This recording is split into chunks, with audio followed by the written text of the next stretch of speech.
Hello, and welcome to another episode of Motivate Mix Interviews brought to you by Motivate Magazine, which is a global online publication written by entrepreneurs or small business owners who wants to lead in their industries. If you're new here today, welcome. And for our regular viewers, welcome back. My name is Kadian, also known as the Divorce and Separation Coach and Mentor for Women, and I'll be representing Motivate Magazine today. So our guest today is Laura. Hi, Laura. Hi, Kadian. How are you today? I'm very well. Thank you very much. How are you? I'm really good. Thank you. Fantastic. And thank you for joining us here today. Laura, you are from the lostconnection.co.uk, and you're a therapeutic coach, mentor, author, speaker on loss, grief, trauma, and emotional health and well-being. And you are also, Laura, our cover star for the July issue of Motivate Magazine. Look at you. I know. Scary, huh? So we just wanted I never thought I'd be a cover girl, ever. Well, so there we go. Phenomenal. You look absolutely fantastic, Laura, just to let you know. And just so thank you so much for joining us here today. How are you feeling? Thank you for having me. Yeah, I'm good. It's, one of those days where, the day's been good, That's really, really good. So I just wanted to talk just a little bit about the article that you wrote for Motivate Magazine titled Life After Loss. And for me, and I'm sure for others, it provides a sense of comfort and sensibility, especially as it's discussing such a sensitive topic. Yeah.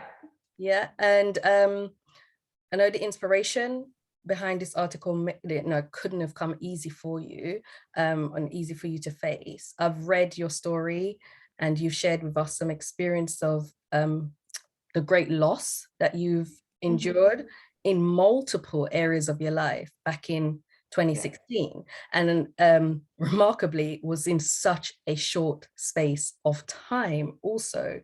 Would you mind just telling us a little bit about that? Yeah, so for me, I describe it as my life spectacularly imploded because I lost my health, my husband, and my career in quick succession in a matter of about 6 to 8 weeks in July 2015.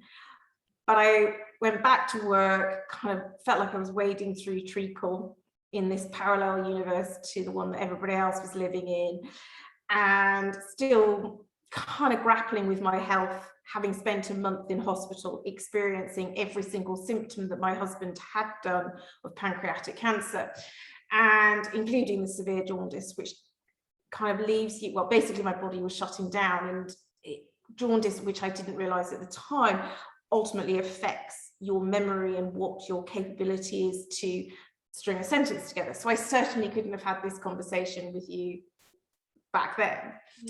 So I suppose for all intents and purposes, I stumbled towards the end of 2015. I had major surgery myself in the bid to hopefully rectify the health issue that they thought they had identified.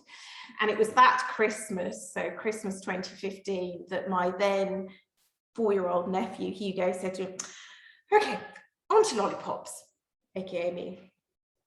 Now that Uncle Chris is dead, you have nothing, he said. Okay, thank you, Hugo. I'm feeling tip-top fantastic, and now you've just told me that, there is nothing. He did, however, put his hand on my arm and say to me, but it's okay. I will look after you for 100 days. So, yeah, okay, so when you're 4, 100 days is a very long time. But when you're 42, that really was not going to get me anywhere. And the irony for me was my background in what I call Life Mark 1 was corporate change consultancy. I was the person that they threw into the chaotic business situation and was told, go sort it out. Yeah. go create structure in the chaos. And but they would always, when I was pitching for new business, they would always say to me, and what are you going to do in your first 100 days? So there I was going, well, what am I going to do?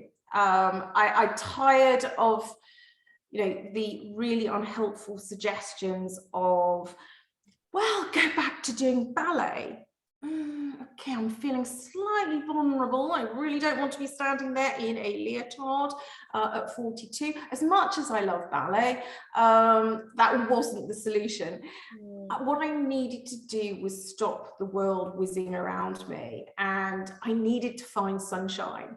So I just looked up, where am I going to find guaranteed sunshine? And so I flew myself off 5,000 miles away to an amazing place called Aruba, which I had never heard of. Most people haven't, but it was guaranteed sunshine. And as I got off the plane into my guaranteed sunshine and 30-degree heat, I was welcomed by the taxi driver, who said to me, and welcome to the happy island. Wow. And at which point I then did nothing for the holiday brochures, and I'd loved my eyes out on the sun lounger, as in the most beautiful place in the world, I started to wonder, what next? Yeah. And so for me, that was the turning point. I'm not sure the first couple of weeks I really acknowledged what was going on, to be fair, other than at the end of 2 weeks, I wasn't ready to return home. I hadn't quite finished crying. I hadn't quite finished ruining the holiday brochure. It was this beautiful, idyllic island. So I said, no, the plane can go. I need to stay. Yeah. And so I just felt my time there hadn't finished, as it were. I don't know what gave me that indication, but it did.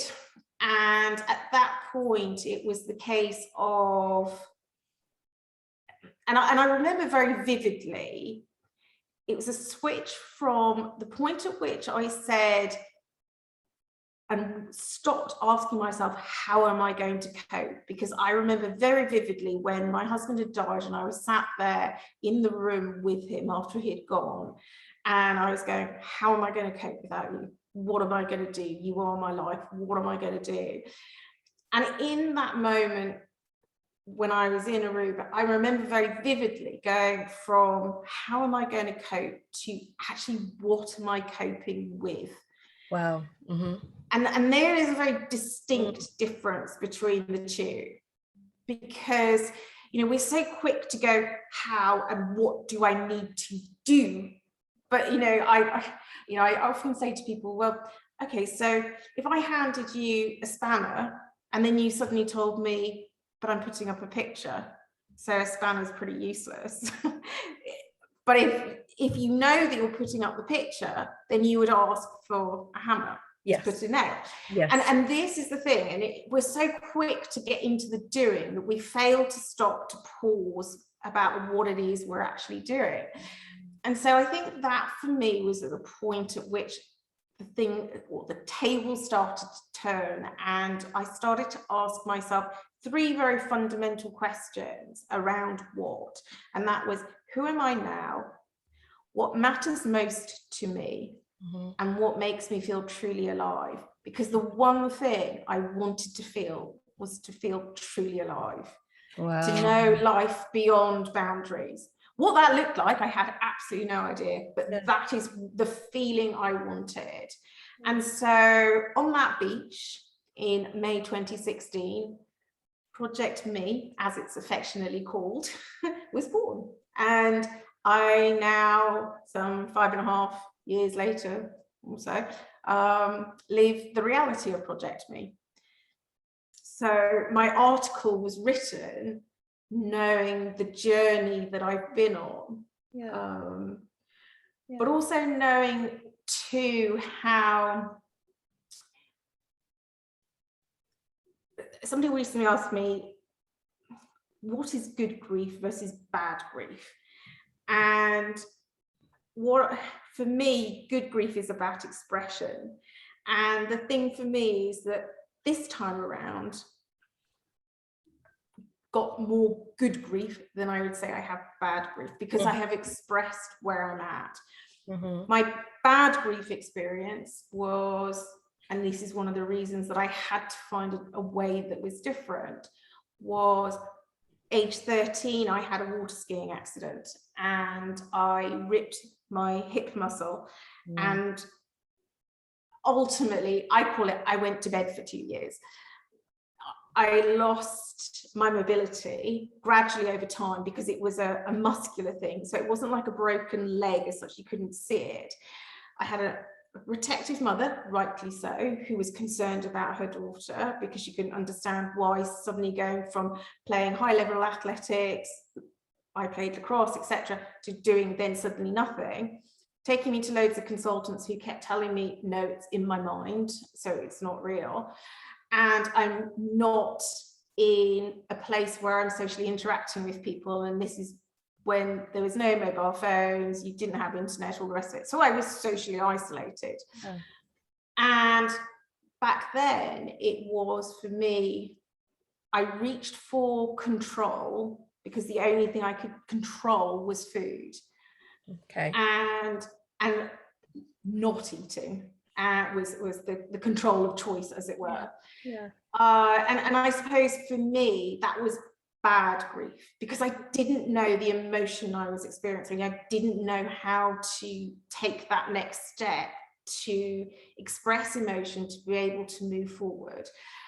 It took them 2 years before they finally found out what was wrong with me, and I literally was operated on the day after I had finished my then GCSE, having done my GCSE lying down in the school sand, because I could either stand up or I could lie down because I couldn't physically bend my legs. And after that point, it took me about 6 months to learn to walk again. But I still had the eating disorder, and the eating disorder became bigger than the original issue. Wow. So I think that is why I talk about this good grief and bad grief, not because grief is good in any sense of the word. Grief is horrible. But to not express the emotions can be far more damaging. And which is why I so wholeheartedly believe that the first step is to acknowledge where you're at, because without acknowledging even the painful emotions, I when my husband died, I was very angry because I felt excluded, but I had to understand where that anger came from, and therefore what could I do about it. And how could I take a step forward on account of recognizing it boiled down to actually open and honest communication, because in his bid to protect me, he hadn't shared where he was at and how he's feeling. And you know as well as I do, when you can see people in pain, a loved one, you can see that they are in pain. Yes. You don't need loads of words to describe that. If you're at that level, you know that they are in pain. You don't necessarily want to be protected from that. You just want them to acknowledge it. So I will hold my hand up and say, I very much recognize that it was anger that was there. But through acknowledging that, which I hadn't done when I was 13, and the reality of what had happened, because I didn't know what was happening, I recognized I needed to do something different because I did get over my eating disorder and I didn't want to go back there. Yeah. And so for me, this was the major step, the major difference to living life again after loss that was different from where I had been before. Yeah, well, you know what? Thank you for sharing that. That's such a powerful story, and to see that you've experienced loss in a different way when you were 13, but at the time that was your world, right? That was your world. Oh. And that being ripped away from you is something to mourn. And the term that you use, good grief and bad grief, I'll be honest with you, I don't think it's something I've come across, or if I have, it just went in one ear and out the other, because Yeah, I've dealt with grief in the past, but probably not, the way you've said it is that actually saying, what is it that I'm dealing with? You're very right. yeah. For me personally, it was, this has happened. I'm here. I need to get there. And you don't, like, I haven't thought about the process of, how am I going to get from one place to the other? Like, what is it that I'm going from to, and how am I going to do it? Yeah. So, I'm sure many people out here will be watching that and thinking, it's such a simple question to ask yourself. The words aren't complicated. Maybe facing it is hard because it's Yeah. probably not wired that way. Of However, course, it's not like that way. Otherwise we would all do it. But we make life so complicated, and I think it's when we make life so complicated, and what I call life that is busy, it's almost a distraction.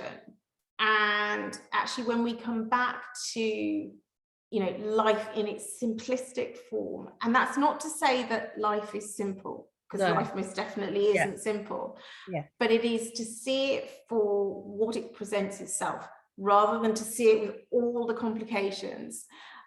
We see the world in a different way.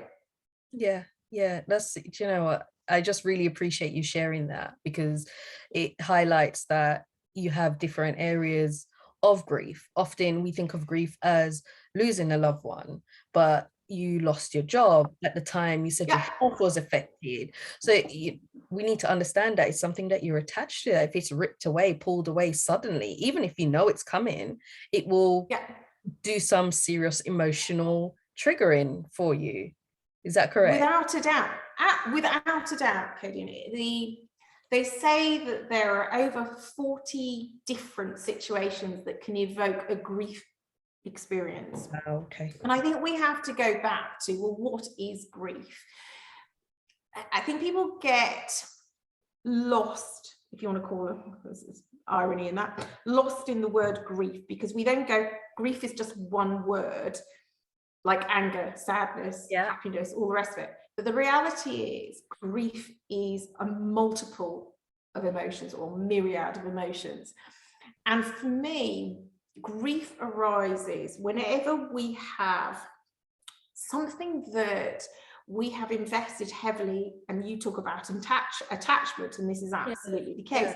Anything where we have invested heavily our love, our time, our energy, and perhaps in some cases money, to a goal, something that we were pursuing, that we'd hoped, expected, whatever it would be, a certain way, and then it's not as we hoped and expected, or worse still, has disappeared completely. What it does is it opens up this complete void that we do not know how to bridge. And so what happens is, this void, then we are thrown into this world of going, how am I going to cope? What am I coping with? Your brain is like literally going into physical and mental overwhelm, because whatever brought you to that point, all the emotional and experiential situations that have happened up until that point, will fuel however you fear, as it were, this space that's presented you. And so for me, loss is so much more than just the loss of a person. And I think when we realize that actually loss is a fundamental part of life, there are in fact positive sides of loss too, in the respect of, we could have a child and there is a loss there because we have lost our life before to what we have now. And in that transition, not everybody makes that transition smoothly. It only becomes true grief, and we really acknowledge it, when it becomes really painful and we don't know how to make the transition. Wow. And I can, from my standpoint, from a personal point of view, it wouldn't be something that I would want to put myself in, because, I'll be protecting myself. And I'm sure others as well watching may think, why would I want to dive into that? And quite rightly, in your article, you said, so many people suffer in silence, or refuse to acknowledge their grief. And you touched on, when you were 13, the experience you had by not being validated in somewhat, because Yeah. you knew something was wrong, but the external world wasn't really validating that. So you probably felt really, really alone at the time. And with so much celebrities and public figures coming out and expressing what grief has done with them, we can all know that grief isn't something that's sexy. It's not sexy at all. It's very painful. It's very real. It's every day. And whether you're experiencing it personally or around it, where someone is going through it, it can be actually quite painful. So what kind of lasting effect, you touched on it previously, what kind of lasting effect can it have on someone's health and well-being if they don't express or face the grief that they're going through, or the loss that they're going through? Well, I mean, I think my loss of health was totally on account of my not expressing the emotion that I was going through. And so I buried my husband Friday, 31st of July 2015. 1st of August, I ended up in hospital in severe pain. Only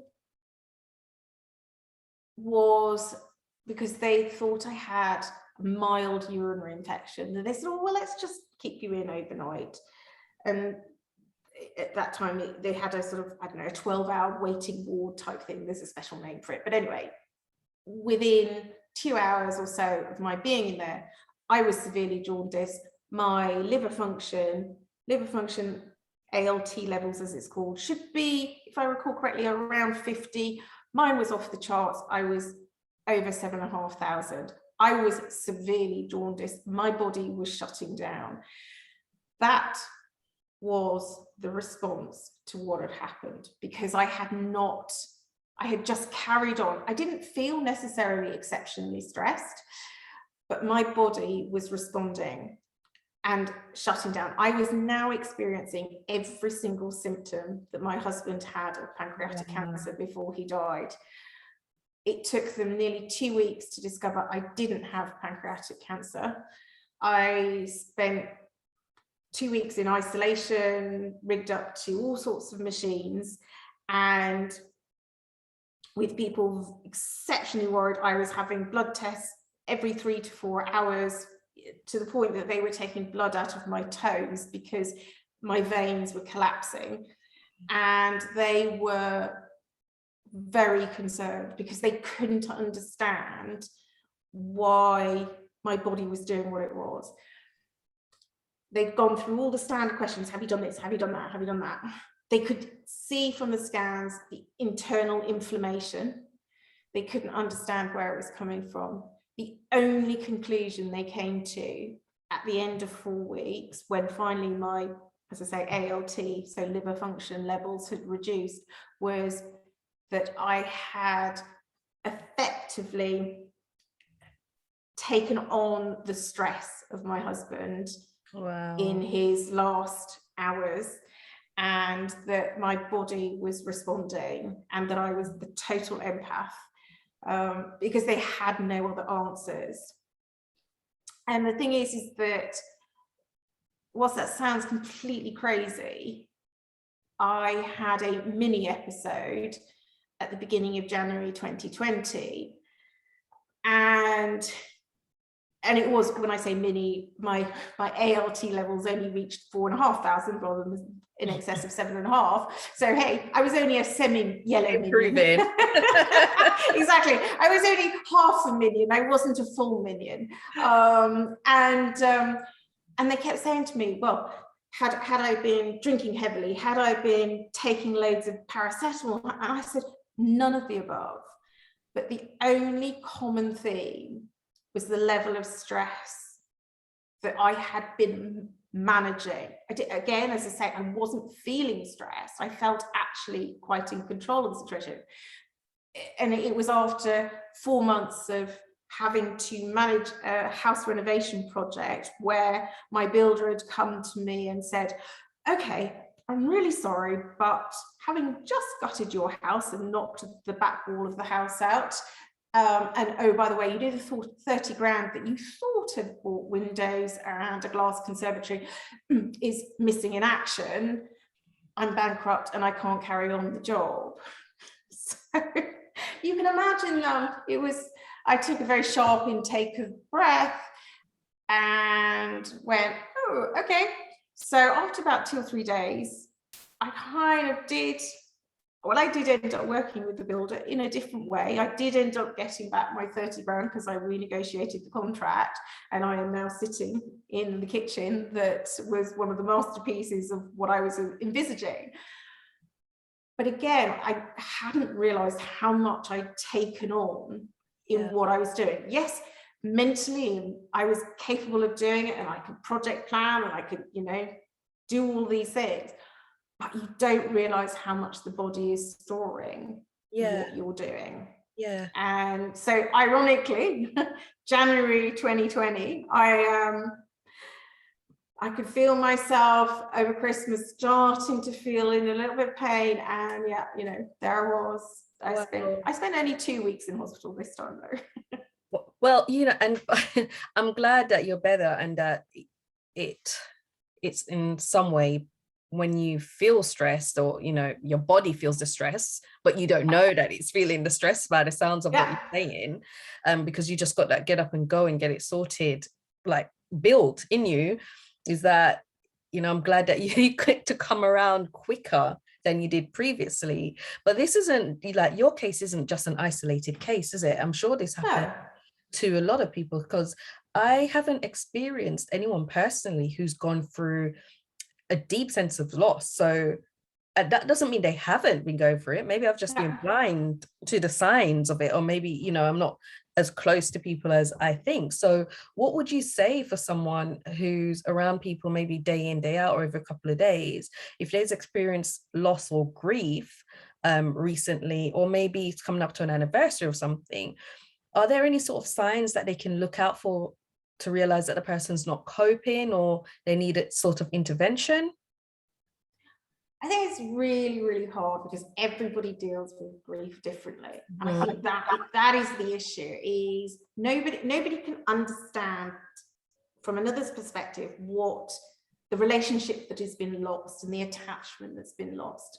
That is a relationship that's totally unique. And so it's very hard for another person to notice triggers, because ultimately they'll be evaluating it from their own perspective, as opposed to the perspective of the person who is grieving. And so I think if you're looking from a perspective of the person supporting someone who's grieving, I would say it's about giving them a space where they can be heard without criticism, without judgment, without fear of rejection, where their voice can be heard. And they may not make any sense to us in this logical world, because when you're in chaos, when you're in grief, your brain is like, I'm trying to piece the pieces together, and I just need to get it out, and in getting it out I can start to rebuild the story. To somebody who's not in that grief space, it can sound like they are in immense pain, but actually it's not. You are giving them a real gift that is truly valuable. You are giving them the gift of having their voice heard, witnessing their grief. And that is so powerful, because so many times when I speak to clients, to those who are grieving, they'll say to me, I don't want somebody to fix me. I'm not per se broken. I've just got a broken heart. I'm just trying to make sense of where I'm at and what I do next. And I just need that space so I can get it out of my head. So is there a sign that says that? I'm not sure there necessarily is, other than to say, just if your head was I liken it often to an overloaded washing machine where everybody's trying to push all this, I think top loader American style washing machine, and everybody's trying to put in more washing, and it's like, and you're like kind of going, oh my gosh, I'm about to like whiz off my axis, I can't do this anymore. Put yourself in those shoes. What would you want? And invariably what you would want is just somebody to hold the space and just go, whatever. And if they cry, they cry. If they say nothing, they say nothing. It really, be led by where they're at. Don't feel you have to fill the space. Don't feel you have to fix. Don't feel you have to, get nervous when they cry. Yeah. Because actually for many, the tears is just a pure sense of relief. It's not because they're exceptionally sad. And I think definitely at the right moment, talk about the person that's gone, if it is a person, or talk about the thing that it is that they've lost. Because it's that whole elephant in the room thing. Nobody wants to talk about the elephant in the room, but actually we need to talk about the elephant in the room. Oh, thank you so much, Laura, for sharing that, because it makes perfect sense. Because, if someone's going through grief, you look at it as like, what would you want? And you'll I think you try and fix things. That's what people do. That's what you try and do. I'm just trying to think of myself in that situation. You'll just try and fix it for your friend, for your family, for your loved one. But you quite rightly said, just hold the space and kind of follow their lead, follow what they need in that moment. They may need to cry, they may need a bit of silence, they may need to eat, they may need to jog, they may need to sleep, may need to meditate, whatever it is that they need, and just kind of be comfortable holding that space and supporting them. So that's really, really vital, which leads me nicely into your 3 tips that you wrote in your article. And and I have many, so you might have to remind me what I actually said on I absolutely will. So you said it's 3 tips for managing health and well-being after loss. So I'll just talk you through the first one, and if you can just give us a quick summary of each and how it's beneficial. So the first one is to breathe. So I think it comes back to partly my example of, like, everybody's trying to put the top down on the overloaded washing machine. As a world, we are so quick to want to be busy because we want to, and you use the word, distract ourselves. We're so afraid of feeling the pain, having that pain take over.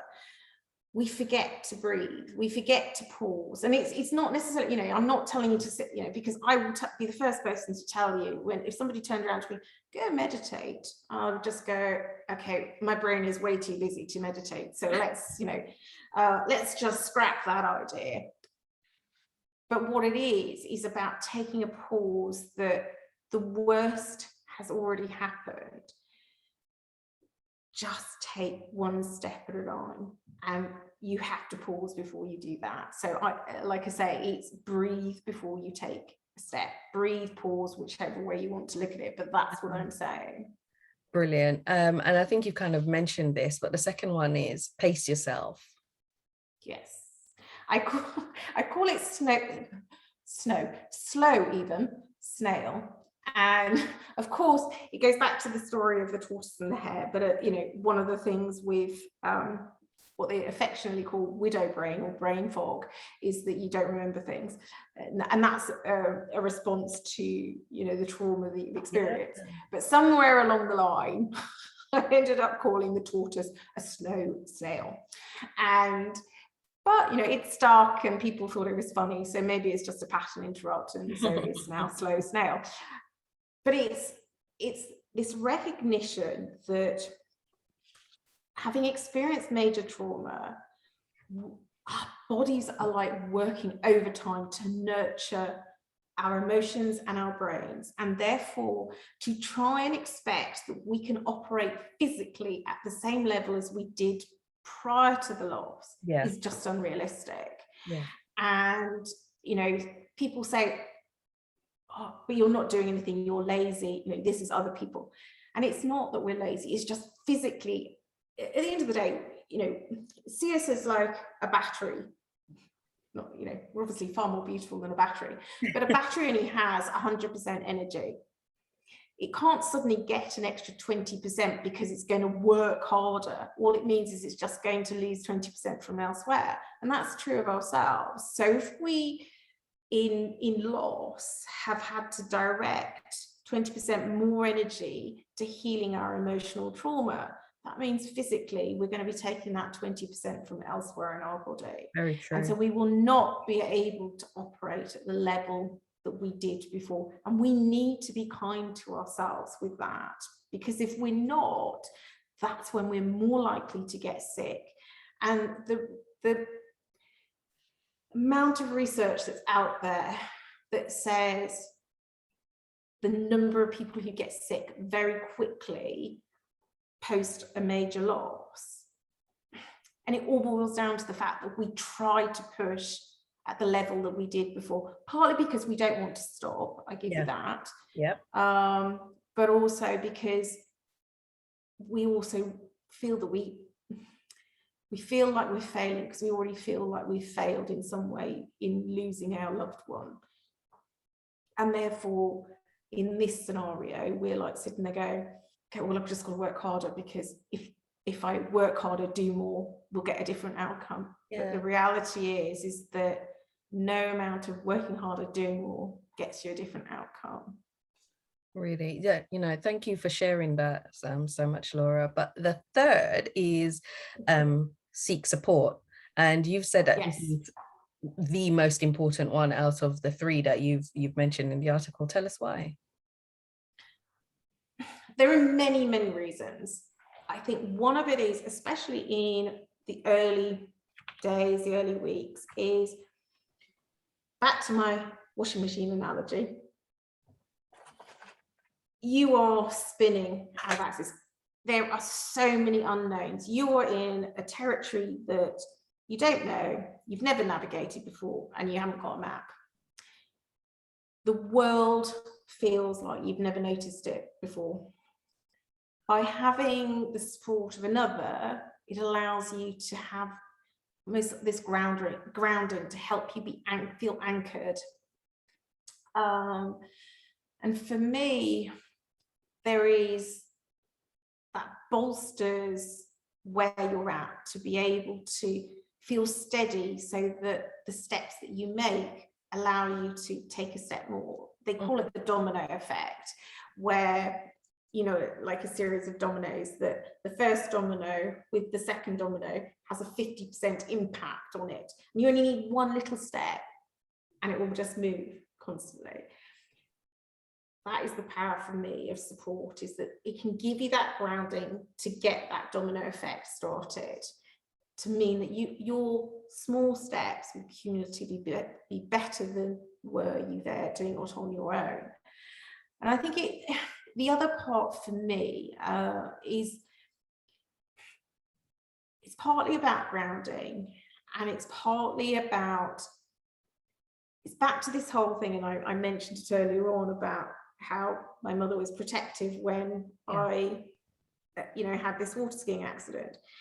Naturally, those who love you around you do not want to see you go through any more pain. You have already experienced intense pain. So why? They're all going, no, don't. They're all around you going, I'm going to look after you. But in actual fact, sometimes you need to step out of that. And so, I'm very careful about what I call support. There is support in the family, which is lovely because they get you. But then there's also support in finding a coach, a counsellor, somebody who's not emotionally attached, who will allow you to feel and express the emotion in the way that you feel it, so that you can move forward. For me, that was definitely the difference that made the difference, because she wasn't a grief counsellor, she was a therapeutic coach, but she was able to hold the space for me. I got on very well with her, and she allowed me to feel enabled, empowered and encouraged, but allowed me to feel, better is the wrong word really, because I'm not saying that my family were dismissive, not at all. Just they were really concerned about me being hurt more. Yeah. But also there's a part that says I can't be hurt anymore, so I have to do something different. I need a fresh set of eyes. I need a fresh perspective. I need a fresh support. And I'm also not, my sister has 4 children. My brother has 2 children, one of whom has a chromosome deletion and has very complex needs emotionally, physically, and mentally. My mother at the time was dealing with my father, who was in late stage blood cancer. They had their own responsibilities.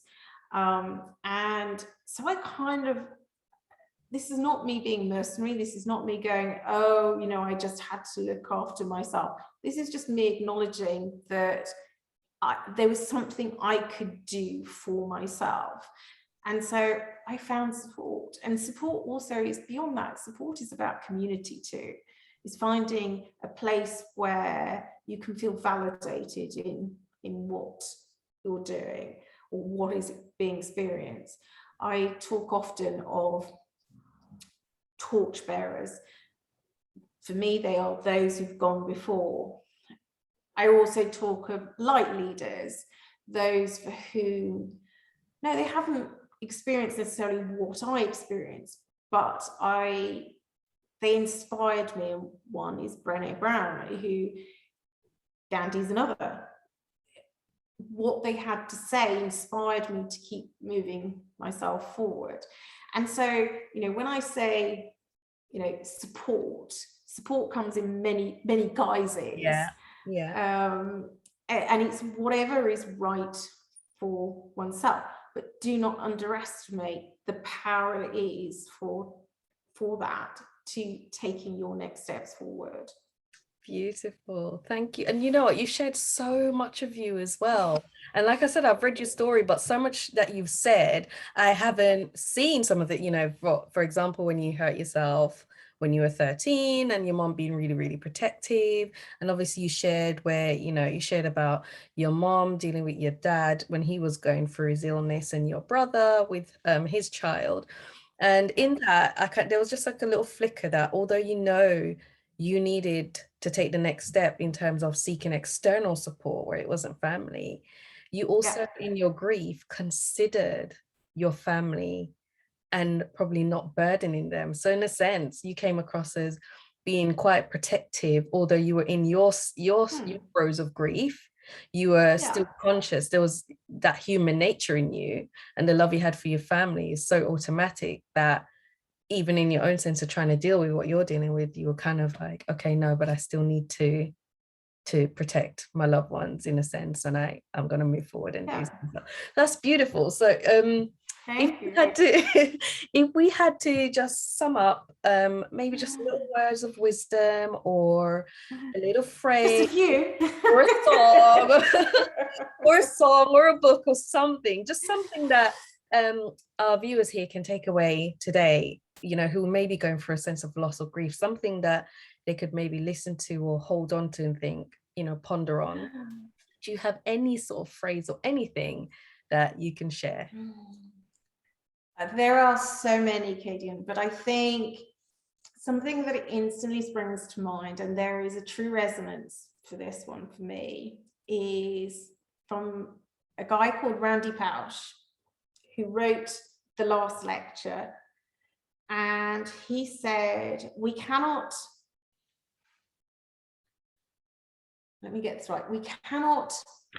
change the cards we're dealt, only how we play the hand. Now, something about Randy Pausch, he has a special place in my heart because he similarly died of pancreatic cancer, as my husband did. And he was 40 something, maybe at tops 42. That's just me thinking off the top of my head, but he was young. He had a very young family, and he was a university lecturer. And he every year at the end of the year, they wrote the last lecture. And that was just literally students moving from the end of one year to the next year. When he discovered he had pancreatic cancer, he wrote this book, The Last Lecture, Lessons in Living. And this was his phrase, that we cannot choose the cards that we're dealt, only how we play the hand. And I think that for me is, we have to listen to our grief emotions to know how we play the hand, to know what we do next. And our loved ones do leave footprints on our hearts. I know they have with me, and I know wholeheartedly my anger and my frustration because my husband was trying to protect me and not saying things. Because I observed that and I learned from that, I was able to change the conversations that I had with my dad before he died 11 months later. Yeah. And we had conversations that would not have happened as a result. We had conversations where my father admitted that, or shared, should I say, I was not necessarily admittance, but shared how much he believed my earlier pains were his fault and how he'd carried that for the best part of his life. And yet I didn't see it like that. But we had never, ever had a conversation about it. And what if that conversation hadn't have happened because I hadn't processed that anger because of my husband, my father would have died believing it was all his fault. That's touching. That for me is, bless you, but that for me is the power of acknowledging where we're at, taking a breath and taking a step forward. Laura, thank you so much. It's been really, I don't want to use the word refreshing because it's not the right word, but it's been really great having you with us today and for talking on such a it's almost like a bittersweet subject because you know, you've said we're going to go through loss or grief at some point in our life, and but going through you said, I think you said it was like treading treacle or something like that, going through that and then coming out the other end having to coherently put one foot in front of the other and get some movement back in your life. It's the sweet that's after the bitter. So thank you so much for sharing and for contributing to this wonderful magazine. So it's my pleasure, Sue. No, go ahead. It's absolutely my pleasure, Sue. As much as grief is really exceptionally painful, we have a choice as to whether we make it more painful or whether we can find the gifts in it. And for me, finding the gifts allows us to take a step forward. Doesn't mean that I don't think of my dad, my husband, all of those. So I've lost all of the things that I've lost in my life. Of course, you know, they have shaped me to be the person I am today. Beautiful. But I'm not bitter as a result. I have chosen that it will shape me instead, and I think that is what I would say is it is a choice. You know, as Randy Powell says, you know, and he talks in his book, we can choose to be Tigger or we can choose to be Eeyore. We might have a little bit of an element of both at times, but I am most definitely Tigger. Occasionally Eeyore, but I'm most definitely Tigger. See, I wasn't expecting that, but it's just, you see, this is where it's just put sort of a human touch to the whole thing. We end on I'll say a high note compared to, you know, the subject, but that's just so beautiful. Thank you so much, Laura. It's my pleasure. Thank you for having me. No, you're welcome. You're welcome. And if you out there would like to find out more information from Motivate Magazine, then visit motivatemagazine.com to become a subscribed member. So that's Mo, that's MO, the number 2, and then Vate, VATE magazine.com, and you can become a subscribed member. And remember, for a sense of community, you can always join the Facebook group. Just search for Motivate Magazine and request to join. Until next time, thank you all for being here. Laura, thank you so much, and we'll speak again soon. Yes.